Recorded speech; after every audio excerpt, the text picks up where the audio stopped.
देवदर्शनावरून परतताना काळाचा घाला, विहिरीत कोसळून 8 भाविकांचा मृत्यू. एकाच कुटुंबावर दुःखाचा डोंगर, 15 पैकी 8 जणांचा जागीच अंत. दुर्लक्ष कोणाचं? विहिरीला कठडा असता तर जीव वाचले असते का? देवदर्शन करून आनंदाने घरी परतणाऱ्या एका कुटुंबावर काळाने असा घाला घातला की संपूर्ण महाराष्ट्र हादरला. पंढरपूरमधील भाविकांना घेऊन जाणारे वाहन रस्त्यालगतच्या विहिरीत कोसळलं आणि काही क्षणात 8 जणांचा दुर्दैवी मृत्यू झाला. देवाच्या दर्शनासाठी निघालेला प्रवास मृत्यूच्या दारात जाऊन संपला. या अपघातामागे नेमकं कारण काय? हा केवळ अपघात होता की प्रशासनाच्या दुर्लक्षामुळे गेलेले 8 निष्पाप जीव? जाणून घेणार आहोत या व्हिडिओमधून. व्हिडिओ शेवटपर्यंत नक्की पहा आणि टाइम्स नाऊ मराठीच्या यूट्यूब, इंस्टाग्राम आणि फेसबुक पेजला फॉलो करायला विसरू नका.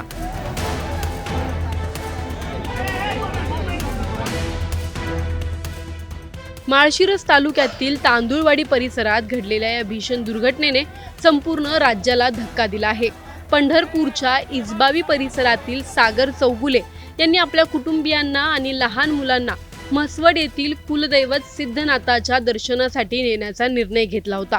15 जून पासून शाळा सुरू होणार असल्याने सुट्टीच्या शेवटच्या दिवशी कुटुंबासोबत देवदर्शन करण्याचे त्यांनी ठरवले होते.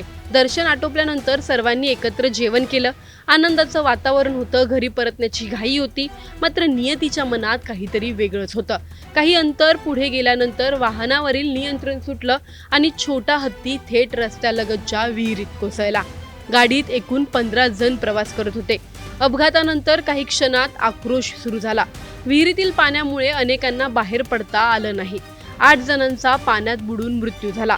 5 जणांना स्थानिक नागरिकांनी जीव धोक्यात घालून बाहेर काढलं, तर 3 जणांनी प्रसंगावधान राखत विहिरीतून बाहेर पडण्यात यश मिळवलं. या अपघातानंतर सर्वात मोठा प्रश्न निर्माण झाला तो रस्त्यालगत असलेल्या उघड्या विहिरीचा. ग्रामस्थांच्या म्हणण्यानुसार या विहिरीला संरक्षक कठडा बांधण्याची मागणी अनेक वेळा करण्यात आली होती. विहीर मालक रामकृष्ण कदम यांनीही महाराष्ट्र राज्य रस्ते विकास महामंडळाकडे वारंवार पाठपुरावा केला होता. मात्र संबंधित यंत्रणांनी त्याकडे दुर्लक्ष केल्याचा आरोप केला जात आहे. जर या विहिरीभोवती संरक्षण भिंत किंवा मजबूत कठडा असता तर वाहन थेट विहिरीत कोसळलं नसतं आणि कदाचित 8 निष्पाप जीव आज जिवंत असते, अशी भावना स्थानिक नागरिक व्यक्त करत आहेत. अपघातानंतर प्रशासनही खडबडून जागं झालं आहे. जिल्हाधिकाऱ्यांनी या संपूर्ण घटनेची सखोल चौकशी करण्याचे आदेश दिले आहेत. जिल्ह्यातील रस्त्यालगतच्या सर्व विहिरींचा सर्वे करून त्या ठिकाणी संरक्षक कठडे उभारण्याच्या सूचना देण्यात आल्या आहेत. दरम्यान पालकमंत्र्यांनीही या अपघातासाठी संबंधित ठेकेदाराला जबाबदार धरत कठोर भूमिका घेतली आहे. अनेक वर्षांपासून रखडलेल्या रस्ते कामांमुळे आणि सुरक्षेच्या उपाययोजनांकडे झालेल्या दुर्लक्षामुळे हा अपघात घडल्याचा आरोप त्यांनी केला आहे. दोषींवर सदोष मनुष्यवधाचा गुन्हा दाखल करण्याचे निर्देशही देण्यात आले आहेत. मात्र या घटनेने केवळ एका कुटुंबालाच नाही तर संपूर्ण महाराष्ट्राला हादरवून सोडलं आहे. देवदर्शनासाठी निघालेली माणसं पुन्हा घरी परतलीच नाहीत. काही घराचे कर्ते पुरुष गेले, काही मुलांनी आई वडील गमावले, तर काही माता पित्यांनी आपली लेकरं गमावली. काही क्षणाच्या निष्काळजीपणाची किंमत अनेक कुटुंबांना आयुष्यभर अश्रूंनी चुकवावी लागणार आहे. आता प्रश्न अनेक आहेत. रस्त्यालगत असलेल्या धोकादायक विहिरी आणि खड्ड्यांची जबाबदारी नेमकी कुणाची? वारंवार तक्रारी करूनही प्रशासन जागं का झालं नाही? सुरक्षा कठडे नसताना रस्ते वाहतुकीसाठी खुले कसे ठेवले जातात? 8 जणांचे जीव गेल्यानंतरच यंत्रणा का जागी होते? महाराष्ट्रातील इतर रस्त्यांवर अशा किती विहिरी आणि धोकादायक ठिकाणं आजही उघडी आहेत? दररोज प्रवास करणाऱ्या सर्वसामान्य नागरिकांच्या सुरक्षिततेची हमी कोण देणार? उद्या आपल्या कुटुंबासोबत प्रवास करताना आपण ज्या रस्त्यावरून जातो तो खरंच सुरक्षित आहे का? आणि सर्वात महत्त्वाचा प्रश्न, या 8 जणांच्या मृत्यूसाठी केवळ अपघात जबाबदार आहे की कोणाच्या तरी दुर्लक्षामुळे गेलेले हे निष्पाप जीव आहेत? तुम्हाला काय वाटतं? आम्हाला कमेंटमध्ये नक्की कळवा. व्हिडिओ लाईक व शेअर करायला विसरू नका. तसंच अशा नवनवीन अपडेटसाठी आणि माहितीपूर्ण व्हिडिओजसाठी टाइम्स नाऊ मराठीला नक्की फॉलो करा.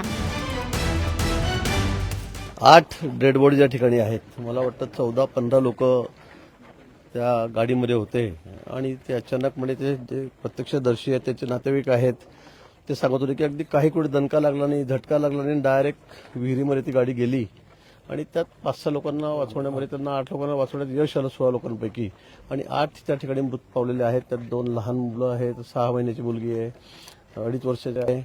ठेकेदार पण त्या ठिकाणी कोणी नाव सांगतायत. जो कोणी दोषी असेल त्याच्यावर सदोष मनुष्यवधाचा गुन्हा आम्ही दाखल करू, त्याच्यावर कोणालाही सोडणार नाही. मागच्या 6 महिन्यापूर्वी दिंडोरीला असंच झालेलं होतं. त्यांनी कठोर ठेवलं होतं, तेव्हा डायरेक्ट गाडी गेली, त्याच्यामध्ये 10 जण 8 मृत्युमुखी पडलेले होते. लहान मुलंच होते. ते शाळेतून गॅदरिंग करून आले, तशाच बिचारे गॅदरिंगच्या वेशामध्ये श्रीराम, कोणी लक्ष्मण, कोणी सीता, कोणी हनुमान, सगळ्या ड्रेसमध्ये जसे तसे मुलं आत गेलेत. मला वाटतं ही अतिशय म्हणजे क्षम्य चूक आहे, आणि म्हणून याच्यामध्ये कोणालाही माफी नाही. ज्याची चूक असेल, रस्त्याला लागून अगदी तुम्ही 5-6 फुटावर एवढी मोठी विहीर खोदतात, त्याला कठोरही करत नाही, तुम्ही जमीन लेव्हलला ती विहीर केलेली आहे.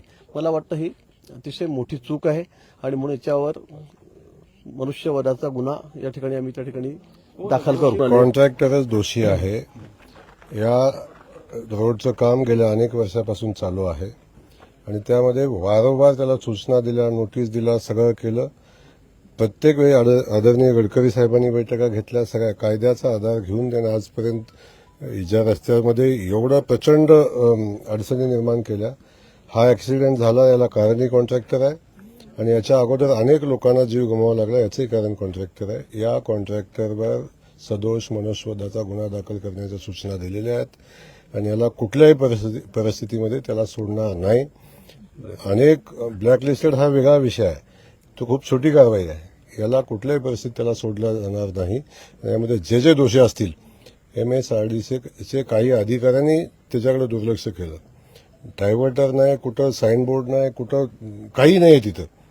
त्यामुळे या सगळ्या परिस्थितीला जे जबाबदार आहेत त्या सगळ्यांच्यावर कारवाई होईल. त्या रस्त्यावर अजून एक विहीर त्याच पद्धतीनं आहे, 1.5 किलोमीटर अंतरावर. यापूर्वी तिथं अपघात झाला होता, पण त्याच्यावर कुठलीच कारवाई झाली नाही. विहिरीवर ज्या विहिरी आहेत त्या विहिरीच्या रस्त्याच्या कडेला असणं उचित नाही. आता असली तरी त्या ठिकाणी त्याला प्रोटेक्शन वॉल करणं आवश्यक होतं, ते झालेलं नाही. त्याच्यावर तातडीनं कारवाई केली जाईल. शेतकऱ्यानं याच्याच अगोदर पत्र देऊन माझी विहीर अक्वायर करा म्हणून पत्र दिलेलं होतं, आणि त्याला कलेक्टरने उत्तर दिलंय की योग्य न्यायालयात दाद मागावी.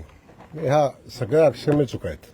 पहिल्यांदा जो अपघात झाला त्याची पण चौकशी होणार त्याबरोबर. बिलकुल चौकशी सगळी होईल, आणि या परिस्थितीमध्ये त्याच्यावर कारवाई होईल. जे दोषी होते आहेत त्यांच्यावर कारवाई होईल. साहेब, जिल्हाभरात अशा अनेक उघड्या विहीर आहेत, त्याचा देखील सर्वे वगैरे काय प्रशासनामार्फत केला जाणार आहे का? आता सगळ्या कलेक्टरना सूचना दिलेल्या आहेत. ज्या रोडच्या बाजूला विहिरी आहेत त्या सगळ्या ठिकाणी प्रोटेक्शन वॉल करण्यासंदर्भातल्या सूचना दिलेल्या आहेत. कलेक्टरने त्या संदर्भात सर्वे करण्याच्या सूचना उद्याच सकाळपासून आपण सर्वे करतोय, आणि सगळ्या विहिरी ज्या रोडच्या कडेला आहेत त्या सगळ्या विहिरी शोधून त्या विहिरीच्या ठिकाणी प्रोटेक्शन वॉल करून, किंवा काही ठिकाणी विहीर बुजवावी लागली तरी बुजवायची कारवाई केली जाईल.